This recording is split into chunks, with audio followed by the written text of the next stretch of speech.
Oof. Alright. This is a sort of basic video on laning phase with Thresh. I don't want to get too into it, and honestly, there are way better matchups than Thresh versus Janna to show off the lane, especially when it's Janna Twitch, and it's fairly obvious how they want to do it. They never want to fight you. They just want to farm. Janna hits her 2 items, and Twitch hits his 2 items. They leave lane, and they start going around ganking together and ruining everything for everyone else. And so you can say that it's very important for Thresh, but the way these two want to play is completely like, we move up, they move back. You know, they play safe, and they do play safe like that the whole time. So it sucks, but I mean, you can tell that through the champ select and in the loading screen. You already know this, right? The game doesn't really start at 0 seconds. It starts in the laning. It starts in the loading screen. It starts in champ select, where you're sort of figuring out like what the characters are going to do and like what their goals are and how you can affect their goals, rather than just being like, I'm Thresh, I'm going to go all out aggressive. Right? If I was playing Thresh's game and I'm like, oh, I'm going to go all out aggressive all the time, I would probably be able to zone them off, but because it's Janna Twitch, they can punish really heavily if you do that, because at level 2, you have this priority, but every time after that, it becomes very hard for you to exert pressure. It becomes extremely hard to exert pressure in that way, where you just walk up and they have to walk back because they can punish you so hard for doing exactly that. And other than that, you can't just do that if you have an ADC that isn't really good at doing that, right? If you have something like Ezreal or Lucian that's really good at doing that with you, yeah, that's great. But Jinx early on, she has her slow or her traps, but she'll usually have slow. You usually take W second, unless it's like with a Blitzcrank. Then they'll take it, and sometimes they'll take it with Thresh, but other times it's mostly just the slow. Jin's good at doing it, right? You need to know like what ADCs are good at, so you know how to play around them. It's not so cut and dry as, I'm Thresh, I'm the aggressor. And it's very important to know matchups when playing Thresh, because if you ever get better, right? If you ever not get better at Thresh, but get better at League, you'll be playing against people that are also better at League, and they'll understand how to deal with someone that is playing an aggressive champ. And if you play it so one-dimensionally, you'll lose every single time. No questions, no doubts. You'll just lose.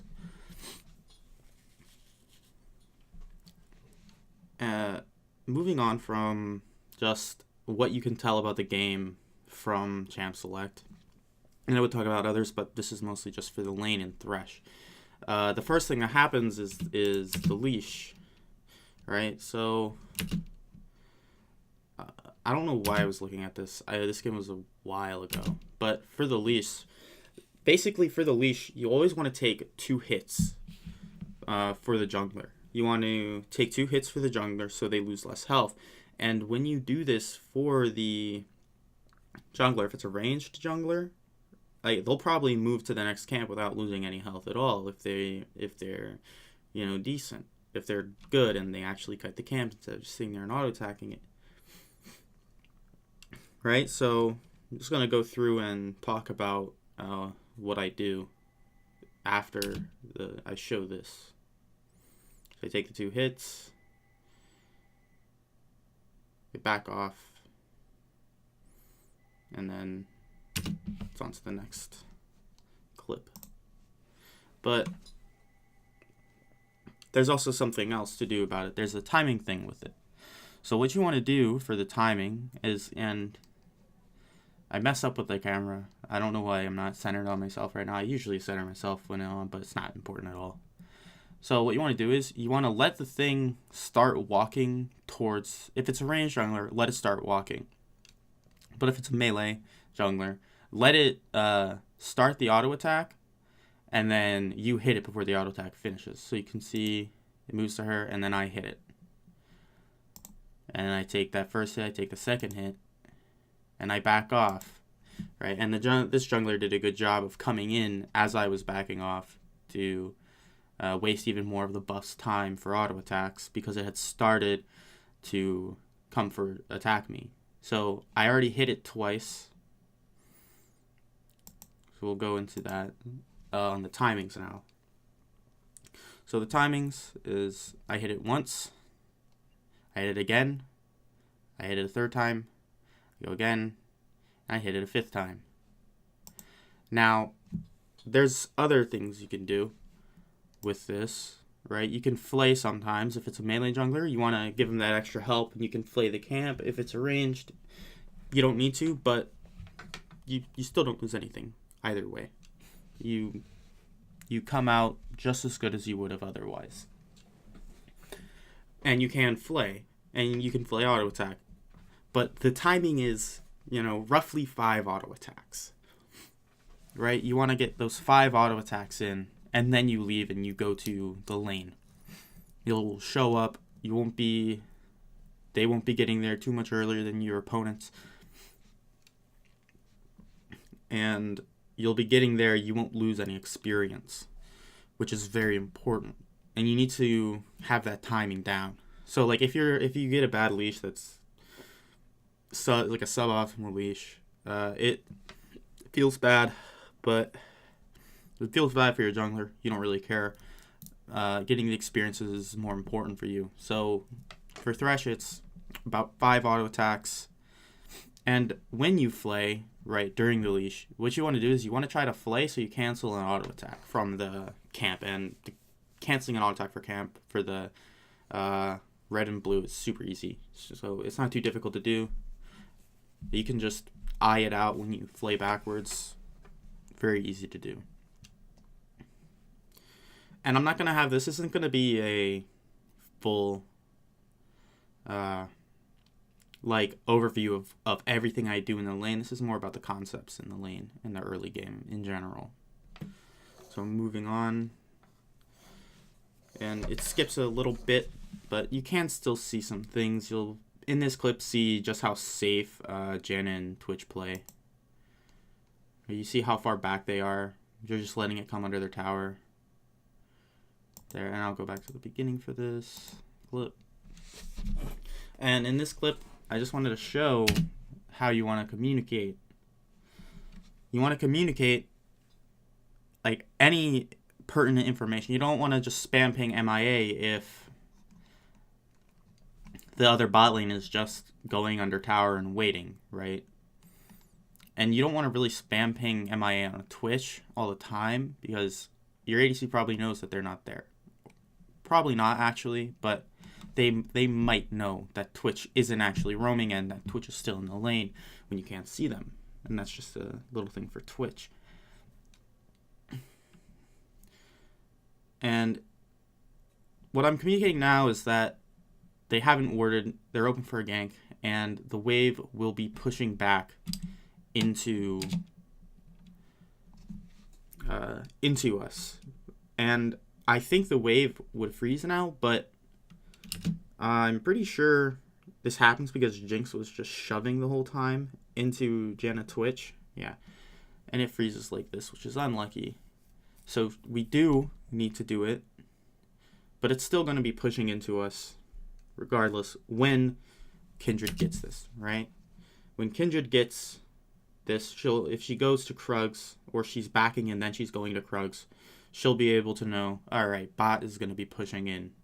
Bot's pushing in, bot will be open for a gank, and if not, I'll be able to put pressure on them, and then they'll move up, and that's just what a jungler would be thinking about. But what you're thinking about is, my lane can be ganked. My lane can be ganked. At this time, you tell your jungler, you help your jungler out by telling them as you also tell her that they had no wards, which means that all the paths are available to her. Right? Kindred can take any path she wants. She can go all the way around through Tri-Brush, right, and go to over Dragon Pit and around. Actually, no, she can't because she'd aggro Dragon. But with Blast Cone, she could if it's up. And you should go through Tri just into the River Brush, and you just want to tell them where the wards are so they can avoid them. And this just applies for everyone, but for Thresh, it's more important because then you get to start thinking about how your jungler is going to go in and how you can play around your jungler coming in, which is probably the most important thing to be thinking about when you're playing Thresh is how do I play with the jungler.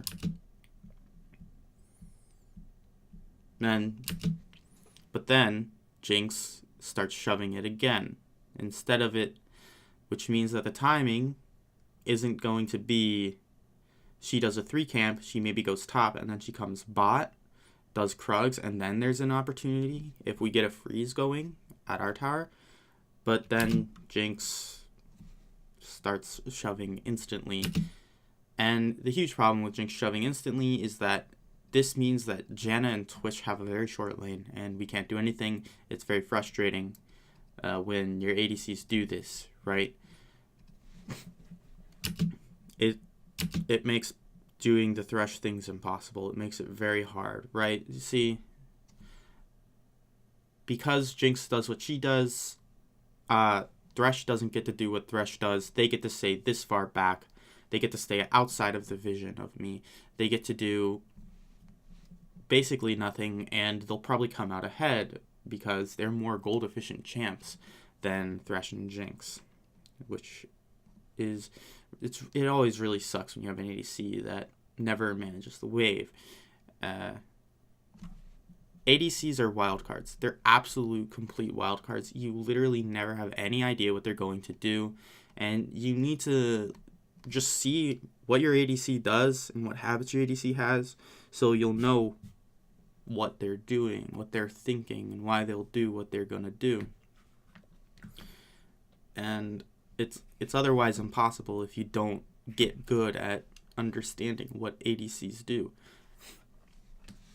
It really does ruin a Thresh matchup when your ADC is constantly shoving, when there's no need to constantly shove, and you can't create a lead, and you won't be able to roam if your ADC is always in this area because they're shoving and it's very easy for the other lane to freeze. You'll never be able to roam, which is really bad.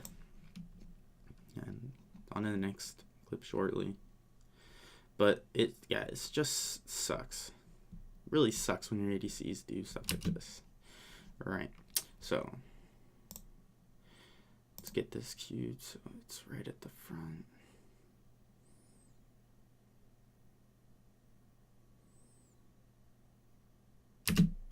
So, here's something about ganking I'm going to talk about now. They have been playing the entire lane very far back.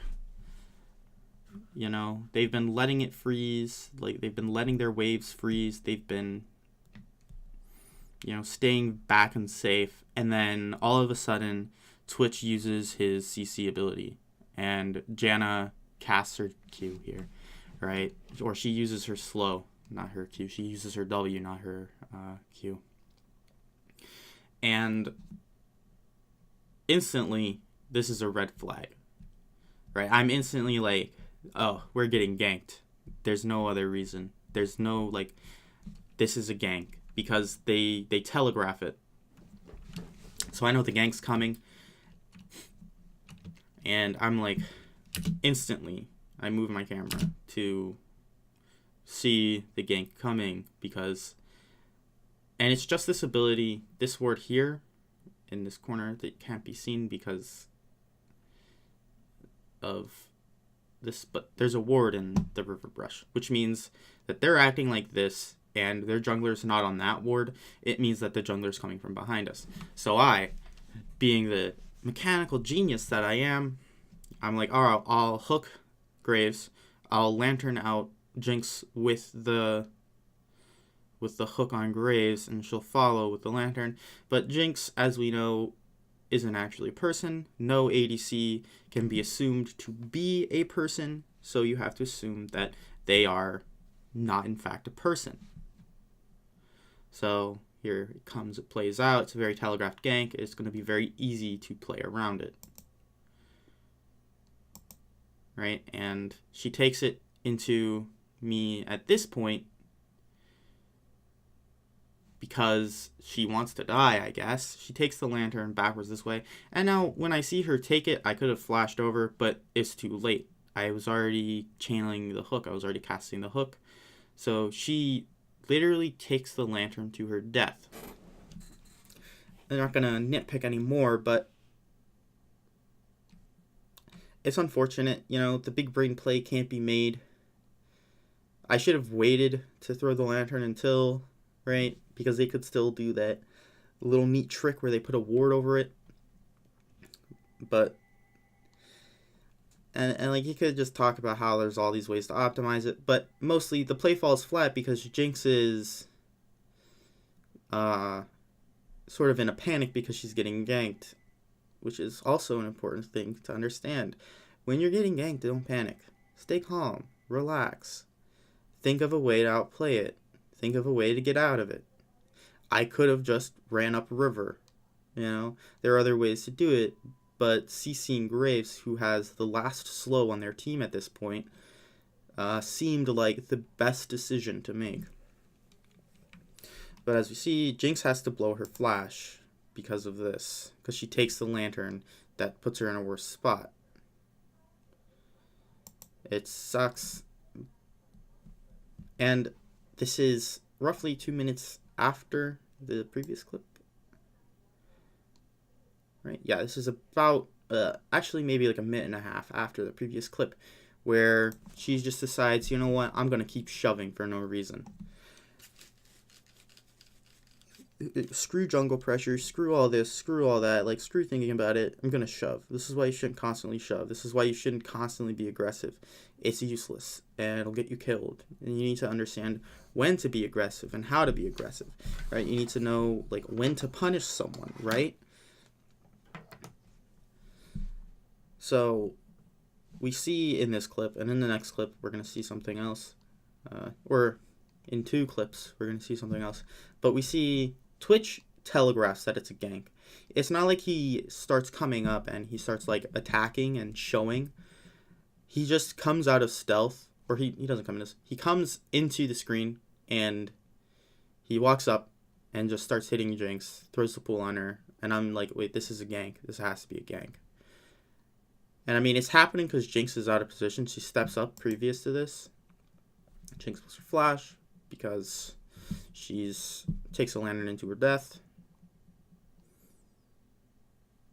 Right? And even then, a lantern like that is partially meant to shield as well, to shield her from some damage rather than be taken sometimes. ADCs don't understand that you don't need to always hit the lantern, and they also think when you do want to take the lantern, you should flash instead. Right?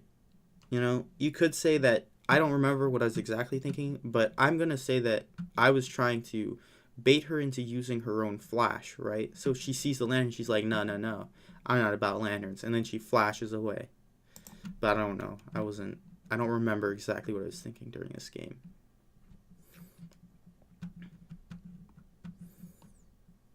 No point talking about that. And she says, good job, Graves. So this part of the clip is to illustrate just how stupid Jinx is and just how little you can trust a player. I'm at 2 minutes. All right, so look, Jinx has level 7. Look at this. Jinx is this level 7. Man, she must be good. Obviously, she's not good. She doesn't know a single thing about playing the lane. She thinks that it's going to be impossible for a Twitch with a Janna to CS under tower, which is, in my opinion, hilarious. That like he's had no trouble CSing under tower in the game. All right, and then she's like, "Good job, Graves." it's abundantly clear now that she's a bot, in my opinion. I remember one thing about this game. I remember thinking this Jinx is a bot. Jinx is not a person. I don't know what... We can still fight them. Graves got the kill, I think. I think Graves is... I think... Who got the kill? I need to double check this. I think Twitch gets the kill, right? But still, it's just one kill. It's nothing. I still have my sums, right? They used sums to kill her. They used Janna's sums to kill her because she took the lantern right into Janna's range.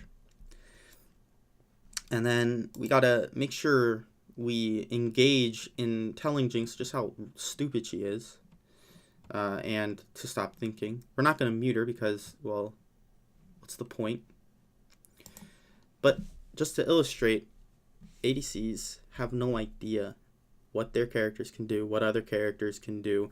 They just A-click. And I'm not saying this to flame ADCs, but you need to understand that you can't assume anything about the skill of an ADC. Assume they have no skill. Assume they don't know what they're doing, and that you have to make it as easy as possible for them to get kills.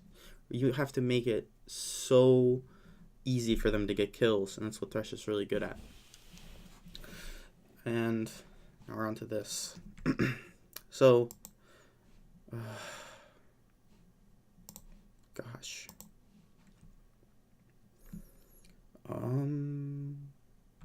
Right. So, I need to go out of full screen. That's right. This doesn't work.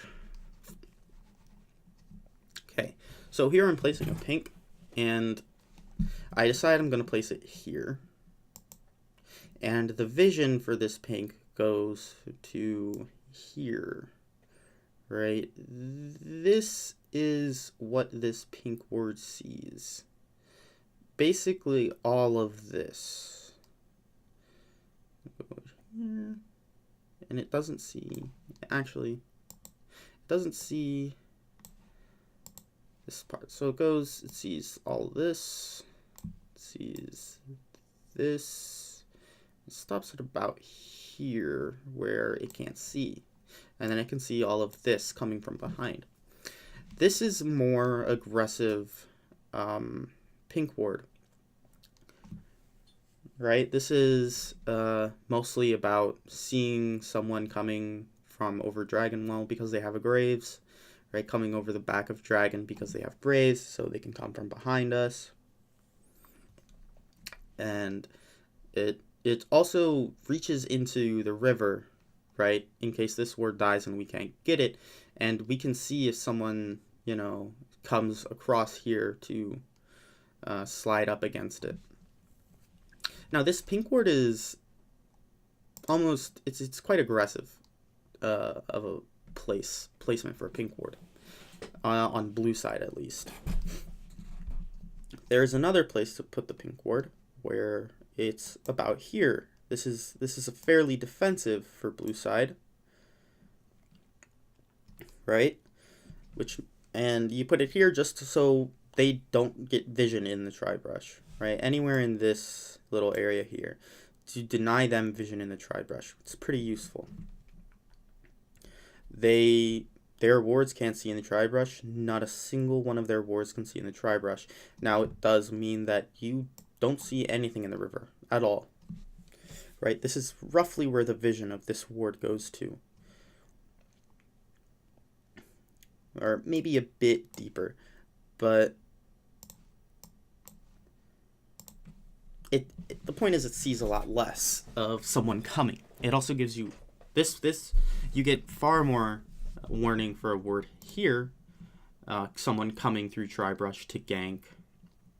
If you can't exactly get this deep ward or a ward, if you can't get a ward here or here, and you don't have this pink, someone can slip in, with a sweeper, and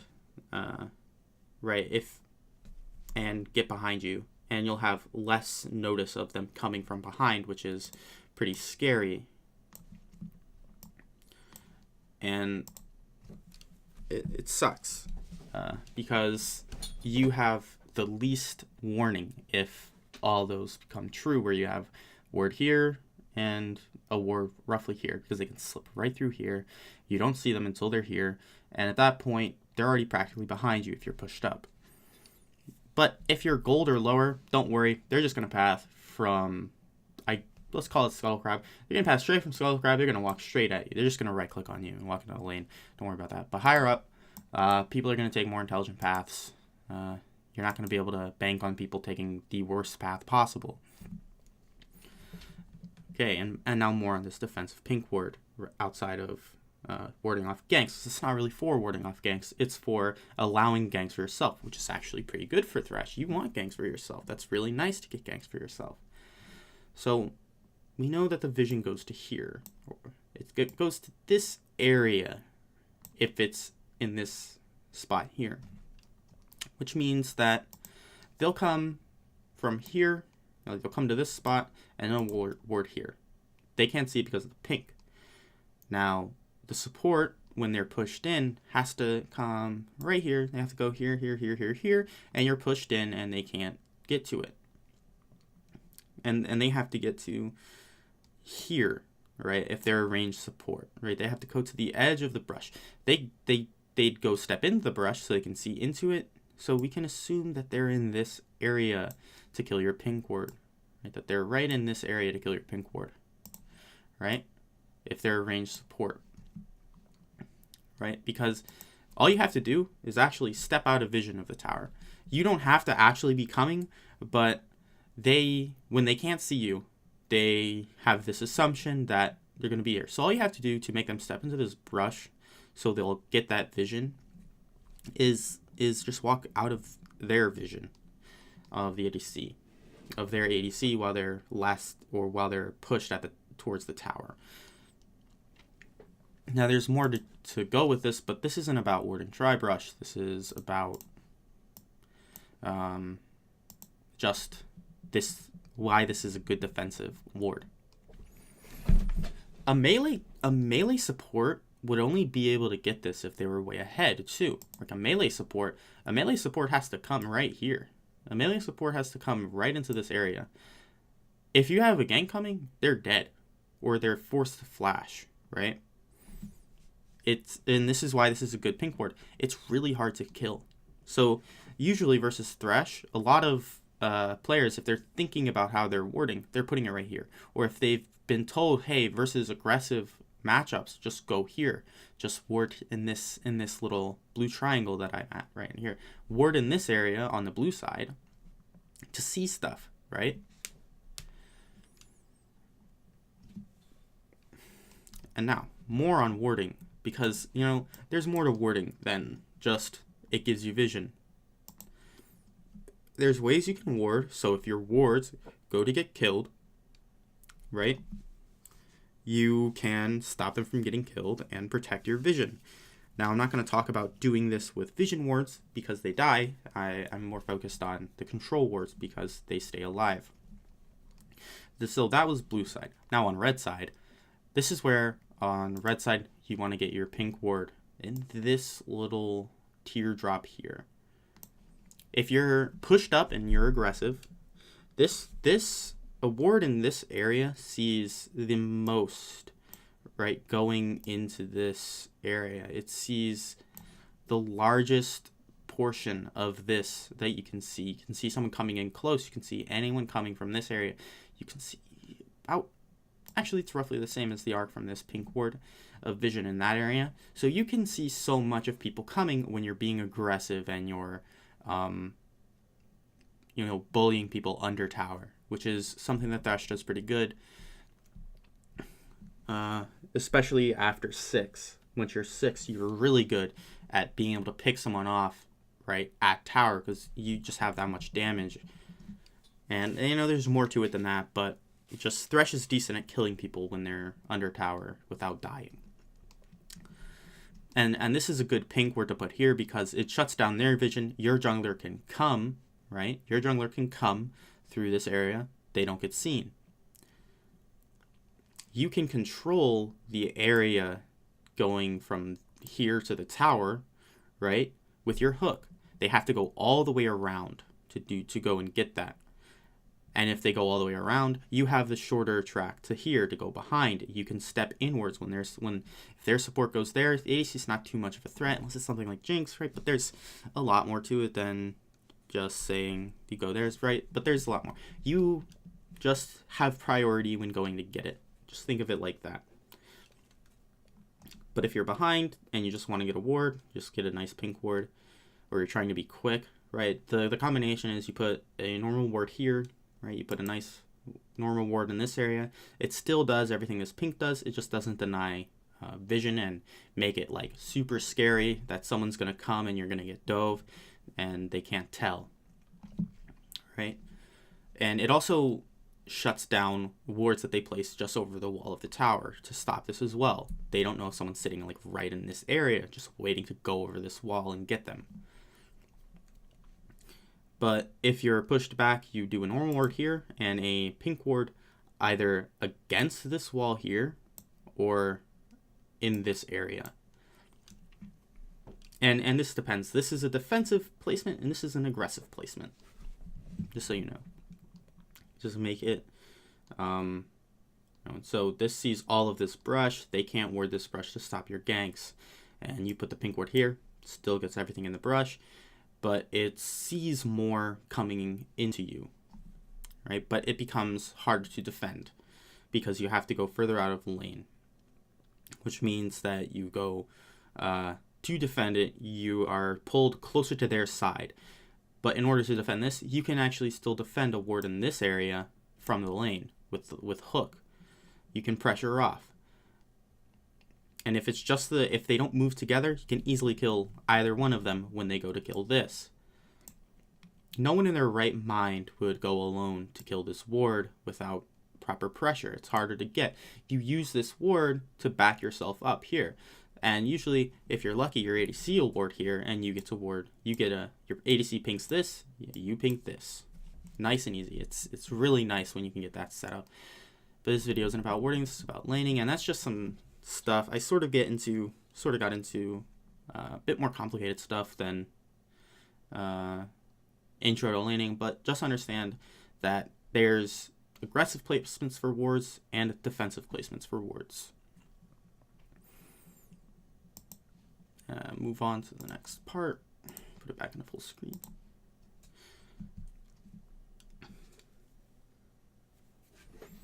Come on. It's this long? Wow. So, this is us getting a gank. So we know that Jinx is going to mess this up somehow. How does she mess it up? Jinx has been shoving all game. She has been just hitting the minions. She's been hitting away at the minions. She sees a minion, she starts auto-attacking it. That's what she's been doing this entire game.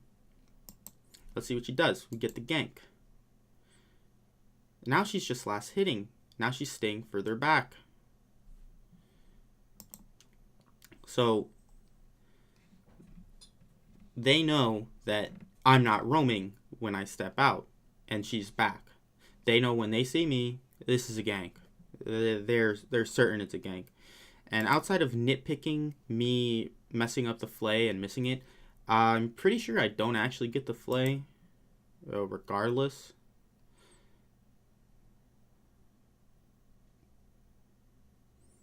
I only pulled once, yeah. And he was like a step out of range. Feels bad. I possibly could have gotten it if I went the other way with the max range flay, you know, as max range as a flay can be. And that's just one gank setup. Best gank setup you get, you land the hook on them, then you lantern the jungler in with you, right? So we'll go back to this freeze frame here. Best possible setup is, didn't think I would use this, but I feel like I should, is we'll say this is the Q. And yellow will be W. And this will be E.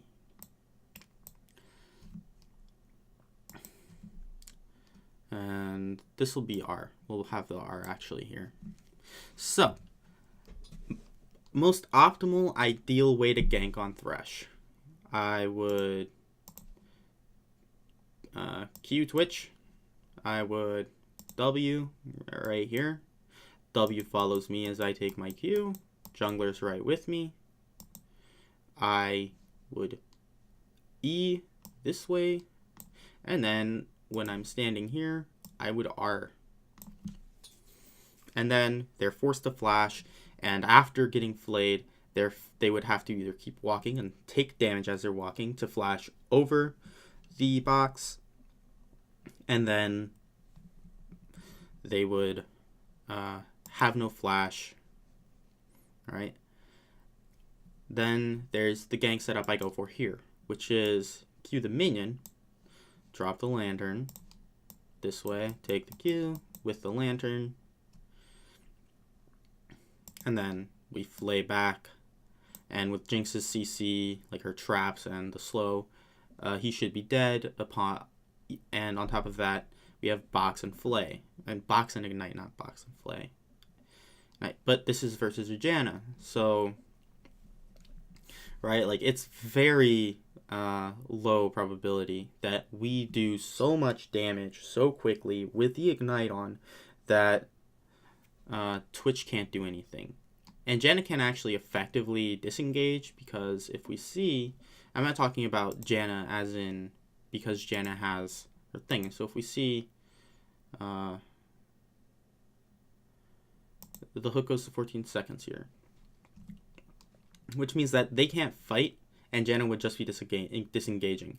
They can't turn effectively onto us, right? They can't chase us down without risking going down themselves. If I blew everything, maybe, but me blowing everything means that he's taking a lot of damage. He's taking, me alone would be 400 damage to Twitch, and he's got 1100 roughly. On top of Jinx, who doesn't use any CC, who doesn't move forward at all. She actually, if you watch what Jinx does, she takes the worst path possible. She's afraid of Janna in this situation. If we watch, I wish I could slow it down, make it slow-mo, but we see the way she paths is, as the gank comes, she walks back. Why would you walk back? The gank's coming. You just want to stay up and keep the aggression on. She paths straight down. It's very unlucky. If she goes like this, maybe she gets a slow. Maybe she is able to get traps on him too, if I land it. But because of the way she paths, none of that's a possibility. This is just how the game plays out with the terrible ADC. Right? There's a lot of gank setups. There's the minion taxi. There's taxiing onto someone you hook. And then there's the flash combo, which I don't actually personally like. I usually like setting up the gank better so you don't have to flash. So you can then follow up on a gank after burning their flash that you set up well with your flash E, which is essentially just they are dead. You know, so I don't like doing that. I mean, it's always a possibility, especially if it presents itself and you know it's high enough probability that it'll work. You're not going to just waste your flash. You can go ahead and do it. Or if you know that they already used their flash because, well, you're setting up the gank, which is still technically you setting up the gank, burning their flash outside of you actually having a gank, that works too. You know, there's a lot to ganking. There's so many situations with a gank. Like, it's too much to go over in a sort of intro style video. This intro is turning out to be pretty long. You know, this plays out the way it does. We're going to keep watching. Again, illustrating. ADCs aren't people. Don't think they're a person. No one. Jinx comes up to rocket us. Where did she think he went? Where did Jinx think he went? You could still see Janna. You know, where did she think he went? Where would Twitch have gone? He used nothing. He queued and walked away. He's still here. And she steps up very far to kill, like, so I get this, and this is how you actually, like, this right here is how you want your ganks to play out. They miss position, right? you bait them forward into doing like a trade on you, you land a hook, and you box them inside the hook. And we get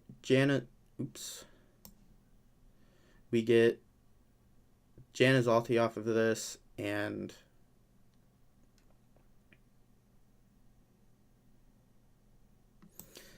there we go, Jinx dies. And after this, I accidentally made the video too short and cut this part out. But after this, he flashes out. Janna has to ulti, and that would have been such a great way for the original gank to play out. But sadly, we don't get to pull it off. Just a little bit out of range on the Twitch.